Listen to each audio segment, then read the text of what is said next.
I found my other sock under his bed 3 weeks after the first night we spent together, and the moment I saw it, gray with those stupid little blue stripes, sitting there on his nightstand like some kind of confession, I knew everything between us was about to change. My name is Elliot, and I've spent most of my 28 years perfecting the art of not asking questions I'm afraid to hear answered. It's a survival skill I picked up somewhere between coming out to my parents in college and realizing that being gay didn't automatically make me brave. If anything, it made me more careful, more calculated. I learned to read rooms before entering them, to gauge interest in glances that lasted half a second too long, to build entire relationships on what wasn't said rather than what was. That's probably why things with Camden felt so different from the start, even though I spent weeks trying to convince myself they weren't. We met at a friend's housewarming party in early October. I almost didn't go. It was one of those Friday evenings where I'd already changed into sweatpants and queued up a documentary about deep-sea creatures, fully committed to an evening of introversion. But my friend Zara had texted me 7 times, each message more aggressively enthusiastic than the last, and eventually guilt won out over comfort. The apartment was one of those converted lofts in the Arts District, all exposed brick and industrial lighting that made everyone look either mysterious or slightly jaundiced, depending on where they stood. I arrived with a bottle of wine I'd grabbed from the corner store, already planning my exit strategy before I'd even walked through the door. That's when I saw him. He was standing by the kitchen island, laughing at something someone had said, and I remember thinking his laugh was too loud for the space, too unguarded. He had dark hair that looked like he'd run his hands through it too many times, sharp cheekbones, and this way of holding himself that suggested he was comfortable in his own skin, in a way I'd never quite managed. He wore a faded band t-shirt and jeans with a rip in the knee that looked accidental rather than designer, and when he caught me staring, he didn't look away. Most people look away. He smiled instead, this slow, knowing smile that made my stomach do something complicated. And then he was walking toward me, weaving through conversations with the ease of someone who'd never spent a day worrying about taking up space. "You just got here," he said. It wasn't a question. "That obvious? You're still holding your keys." He gestured to my hand, where I was indeed clutching my keys like a security blanket. "I'm Camden." "Elliot." "Elliot," he repeated like he was testing how my name felt in his mouth. "You know Zara?" "College roommate." "You?" "Work. We're both at the design firm downtown." He tilted his head slightly, studying me in a way that should have felt invasive but somehow didn't. "You look like you're already planning your escape." I laughed, caught. "Is it that obvious?" "Only because I've been doing the same thing for the last hour." He leaned against the wall, creating a small pocket of space that felt separate from the party around us. But then something interesting walked in. It was such a line, the kind of thing that should have made me roll my eyes, but the way he said it, casual, almost throwaway, like he was simply stating a fact rather than trying to charm me, made it feel genuine. We talked for 2 hours, or maybe it was 3. Time did this strange elastic thing where minutes stretched and compressed, and suddenly Zara was hugging people goodbye, and I realized we were among the last ones there. "I should go," I said, not moving. "You should," Camden agreed, also not moving. "I have to be up early tomorrow." "Do you?" "No," I admitted. He grinned. "Want to get coffee? There's a 24-hour place 2 blocks from here. Their espresso tastes like battery acid, but they have this lemon cake that's almost worth the walk." We got the coffee and the cake. We sat in a booth with cracked vinyl seats and talked until the sun started turning the sky, that particular shade of gray that comes just before dawn. He told me about growing up in a small town in Oregon, about coming out to his high school basketball team and having them rally around him so completely it made him believe the world was kinder than it actually was.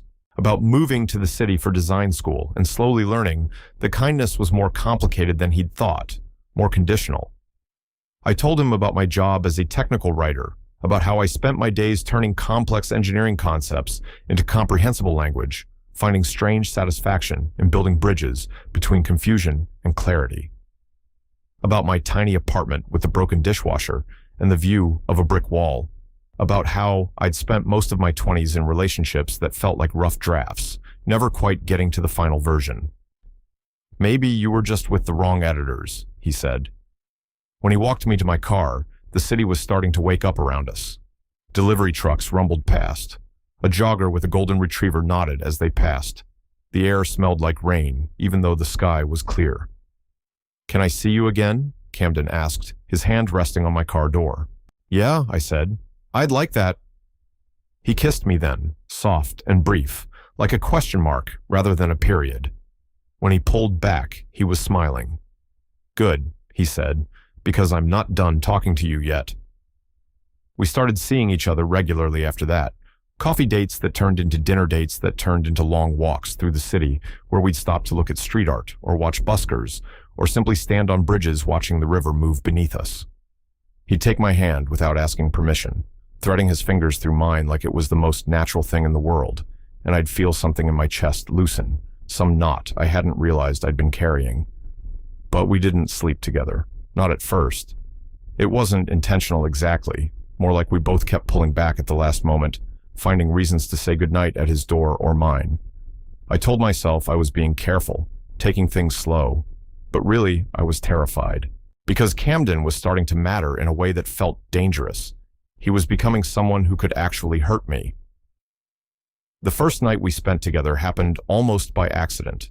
We'd gone to a movie, some indie film about time travel that neither of us could follow, and then back to his place to debate what we thought had actually happened. His apartment was bigger than mine, with actual artwork on the walls and furniture that matched. We sat on his couch, closer than necessary, and somewhere between arguing about the film's ending and laughing at how seriously we were taking it, we stopped talking and started kissing. It felt different than the casual kisses we'd shared before, urgent, inevitable. Like we'd been building toward this moment through every conversation, every shared silence, every time our hands had brushed and lingered. "Stay," he said against my mouth. "Okay," I breathed. His bedroom was dark except for the streetlight filtering through the blinds, casting everything in amber and shadow. We undressed each other slowly, carefully, like we were unwrapping something precious. His hands were warm on my skin, his breath uneven, and when he looked at me, there was something in his eyes that made me feel seen in a way I'd never experienced before. Afterward, we lay tangled together, my head on his chest, listening to his heartbeat slow. He ran his fingers through my hair, and I felt myself drifting toward sleep in a way that felt safe, protected. "Elliot," he said softly. I'm glad you came to that party." "Me too." I woke up early, disoriented by the unfamiliar room, the weight of his arm across my waist. He was still asleep, his face soft and unguarded, and I felt a surge of something that scared me with its intensity. I carefully extracted myself from the bed, gathered my scattered clothes in the dim morning light, and got dressed as quietly as possible. I should have woken him, should have said goodbye properly, but I was overwhelmed by the intimacy of it all, by how much I wanted to stay, and my instinct was to retreat, to process, to figure out what I was feeling before I had to put it into words. So I left. I texted him when I got home, something casual about not wanting to wake him, about having things to do. He responded with a simple, "Come back soon," and a heart emoji, and I stared at that heart for probably 10 minutes, trying to decode what it meant. We fell into a pattern after that. I'd spend nights at his place, wake up tangled in his sheets, and leave before he woke up. Not every time, but often enough that it became a thing between us, a thing we didn't talk about. He'd wake to find me gone, and text me something sweet, and I'd respond, and we'd make plans to see each other again, and neither of us would acknowledge the pattern we were creating. I told myself it wasn't avoidance. I was just giving us space, not rushing things, being mature about a new relationship. But really, I was running. The sock became evidence of my cowardice 3 weeks in. I'd noticed it was missing when I got home one morning, but I figured it had fallen behind my dryer or gotten mixed up with other laundry. Socks disappear. It's what they do. I didn't think about it again until the day Camden called me and asked if I could come over after work. "Everything okay?"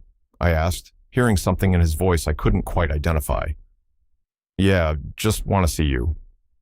I arrived at his apartment that evening with takeout from the Thai place we both liked, expecting our usual easy evening. But when he opened the door, I could tell something was different. He was wearing that same band t-shirt from the night we met, and his expression was carefully neutral in a way that made my stomach clench. "Hey," I said. "Hey." He took the food, set it on the counter, then turned to face me fully. "We need to talk." 4 words that have never led anywhere good. I felt my defenses rising automatically, my body preparing for impact. "Okay," I managed. He walked to his bedroom and returned with something in his hand. My sock. The gray one with the stupid blue stripes. "I found this under my bed last week," he said, holding it up. "I've been carrying it around, trying to figure out what to say." I stared at the sock, this ridiculous piece of evidence, and felt something crack in my chest. "It's just a sock," I said weakly. "It's not just a sock, Elliot." His voice was gentle but firm. "It's a symbol of you being here, of you staying, of you leaving before I wake up because you're scared." "I'm not." "You are, and that's okay. I'm scared too."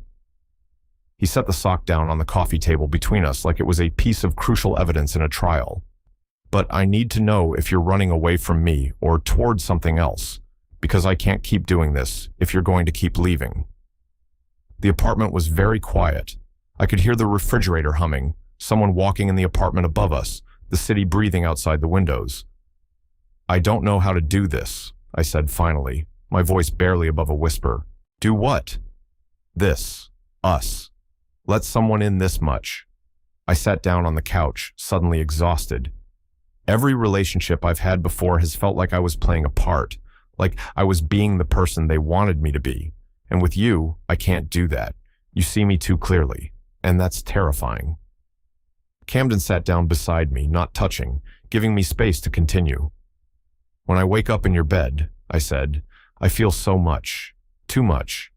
And my instinct is to run before I get hurt, before I mess this up, before you realize that I'm not actually as interesting or worth it as you think I am." "That's the stupidest thing I've ever heard," he said, but his tone was affectionate. "It's how I feel." "Elliot." He reached over and took my hand, threading our fingers together the way he always did. "Do you think you're the only one who's scared? I lie awake sometimes after you've left, wondering if this is the time you're not coming back, wondering if I'm too much or not enough, or if I'm reading this whole thing wrong. You're not reading it wrong. Then stay. Next time, just stay. Wake me up. Have coffee with me. Let me make you breakfast, even though I'm a terrible cook. Stop running." I looked at our joined hands, at the sock on the table, at his face with its open, honest expression, and I felt something shift inside me, some old protection crumbling. "I'm afraid of losing you," I admitted, "then stop leaving." It was so simple when he said it like that, so obvious. I'd been so busy protecting myself from potential future pain that I was creating the very distance I was afraid of. "Okay," I said. "Okay? I'll stay. I'll stop running. I'll try, at least." He smiled then, that same slow smile from the night we met, and pulled me closer. I let myself lean into him, let myself feel the solidness of his body against mine, let myself believe that maybe I could do this, that maybe being vulnerable wasn't the same as being weak. "Thank you for the sock," I said against his shoulder. He laughed, the sound rumbling through his chest. "You're welcome. Though for the record, I think you owe me at least 3 more socks. I keep finding them in weird places." "I'm a sock shedder. It's a medical condition." "Is it covered by insurance?" "Only if we file jointly." It was a joke, but the moment I said it, the air changed. We both felt it, the weight of that casual reference to a shared future, to something permanent and real. "Too soon?" I asked quietly. "No," Camden said. "Not too soon, just right." We spent that evening eating cold Thai food and talking about everything we'd been too scared to say, about what we wanted this to be, about fears and hopes and the messy reality of trying to build something real with another person. He told me about his ex, who'd cheated on him, about how it had made him cautious about trusting people. I told him about my tendency to self-sabotage, to end things before they could end me. "We're quite a pair," he said, "damaged goods." "Not damaged, just human." I stayed that night, and the next morning, when I woke up, I didn't immediately reach for my clothes. Instead, I watched him sleep for a while, studying the way the morning light caught in his hair, the peaceful expression on his face. When he finally opened his eyes and saw me still there, his whole face lit up. "You stayed," he said, voice rough with sleep. "I stayed. How do you feel about burned toast? Because that's the extent of my breakfast skills. Sounds perfect." We ate burned toast in his bed, getting crumbs everywhere, laughing at nothing in particular. It was ordinary and domestic, and more intimate than anything we'd done before. This was the scary part, I realized. Not the grand gestures or passionate moments, but this quiet morning vulnerability. Letting someone see you without armor, without the carefully constructed version of yourself you present to the world. That was 6 months ago. We still have our moments of fear, our old patterns that try to reassert themselves. Sometimes I wake up with the urge to leave, and I have to consciously choose to stay. Sometimes he pulls back when he's feeling overwhelmed, and I have to resist the urge to interpret it as rejection. We're learning each other's languages, figuring out how to communicate our needs without letting our fears speak for us. Last week, he asked me to move in with him. We were doing laundry together, something that's become our Sunday ritual, and he just said it, casual as anything. "Move in with me." I looked up from folding his t-shirts. "Really?" "Really, I mean, you're here most nights anyway, and I'm tired of you having to pack a bag every time. And..." He paused, suddenly looking vulnerable. "I want to wake up with you every morning. No more leaving, no more questions about whether you're coming back." "I always come back," I said. "I know, but I want you to not have to. I want this to be home for both of us." I thought about my apartment with its broken dishwasher and view of a brick wall, about how it had never really felt like home, just a place I kept my stuff, about how Camden's apartment had started feeling more like home than anywhere I'd ever lived. "Okay," I said. "Okay? Yes, I'll move in with you." He kissed me then, right there in the laundry room with its fluorescent lights and the smell of detergent, and I thought about how love wasn't what I'd expected it to be. It wasn't just the big moments or the dramatic declarations. It was this: burned toast and laundry and choosing each other every morning. It was finding someone who saw your fear and loved you anyway, who held up your missing sock like a mirror and asked you to be brave. I still have that sock, by the way. Camden framed it, actual frame, glass front, everything, and hung it in our bedroom as a reminder. Of the night everything changed, of the conversation we needed to have, of the moment I stopped running and chose to stay. "That's deeply weird," my friend Zara said when she saw it during a dinner party we hosted last month. "It's art," Camden said seriously. "It's a sock." "It's our sock," I corrected, "and it's a long story." "All the best stories are," Camden said, taking my hand under the table. And he was right. This wasn't the story I thought I'd have. It wasn't neat or simple or without complications, but it was ours, built on honesty and vulnerability and the courage to stay even when every instinct said to run, built on morning coffee and terrible cooking and the gradual understanding that being seen completely by another person wasn't something to fear. It was something to cherish. The sock hangs on our bedroom wall, a gray and blue striped reminder that sometimes the smallest things become the most important, that sometimes you have to lose something to find what you really need, that sometimes coming home means first learning how to stay. Total char count, 24,847.